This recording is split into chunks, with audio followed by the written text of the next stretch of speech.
এই ধরনের আপনি ভালো সরিষার তেল খুঁজবেন, না পেলে দোকান থেকে এরকম একটা সরিষার তেল কিনবেন।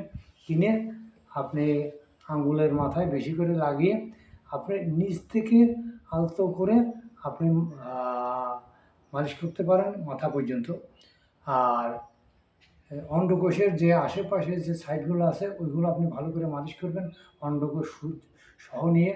আর যাদের এক শিরা আছে ওই শিরার উপর মালিশ করবেন সুন্দর করে, পুরো সাইডটা আপনি নিয়ে মালিশ করবেন প্রতিদিন, সকালে, দুপুরে এবং রাত্রে। আর যখন যাদের নিস্তেজ হয়ে গেছে এভাবে প্রতিদিন মালিশ করবেন। আর প্রথম দিনই আপনি হাফ বয়েল করে দেশি অরিজিনাল যে দেশি হাঁসের ডিম সেটা খাবেন। আর প্রতিদিন সকালে খালি পেটে একটা করে হাফ বয়েল করে হাঁসের ডিম খাবেন। এভাবে আপনি 10 দিন খান, তারপর কি রেজাল্ট আসে কমেন্ট করে আমার ভিডিওতে জানাবেন। কোনো দামি ওষুধপত্র খাওয়া লাগবে না, হাঁসের ডিম খাবেন।